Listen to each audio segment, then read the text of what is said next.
રાજકોટ શહેર police commissioner Shri Brijeshkumar જાસર અને additional CP sir ચૈતન્ય મંડલિક sir દ્વારા જૂના જે ગુના છે એમાં ઘણા લાંબા સમયથી નાસ્તા ફરતા આરોપીઓને પકડવા માટે રાજકોટ શહેર ક્રાઇમ બ્રાન્ચને સૂચના આપવામાં આવેલ હતી।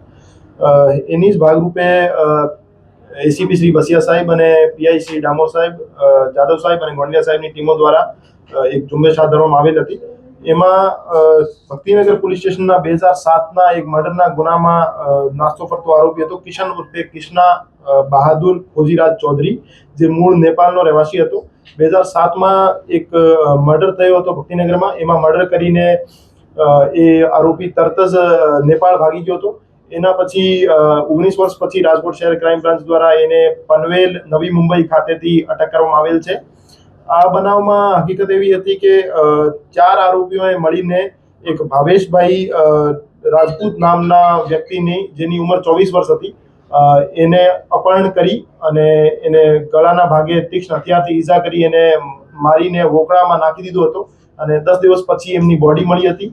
અને એ ગુનામાં ત્યારથી એ જે આરોપી છે કિશન નાસ્તો કરતો હતો, તો રાજકોટ શહેર ક્રાઇમ બ્રાન્ચ દ્વારા એને 19 વર્ષ પછી અટક કરી અને એના વિરુદ્ધ કાયદેસરની કાર્યવાહી કરવામાં આવી છે।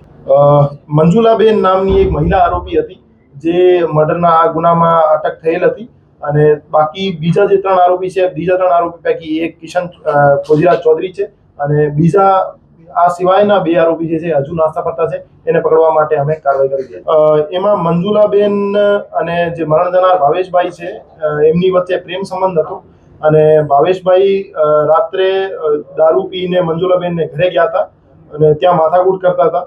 તો મંજુલાબેને 3 જે બીજા નેપાળના રહેવાસી આરોપી છે એની સાથે મળીને હત્યાને અંજામ આપ્યો હતો અને 3 જે આરોપીઓ છે એ મરણ જનારને બાઇક ઉપર બેસાડીને લઈ ગયા હતા અપહરણ કરીને અને પછી ગળાના ભાગે ઈજા કરીને મારી નાખવામાં આવ્યો। એ મજૂરી કામ કરતો હતો અને ફોન અને આખા ડિવાઇસ વગેરે ચેન્જ કરીને ત્યાં રહેતો હતો, પણ રાજકોટ શહેર પોલીસ દ્વારા વેશ પલટો કરી અને એનો ટેકનિકલ સર્વેલન્સ કરી અને વોચ રાખી એને ઝડપી પાડવામાં આવે છે।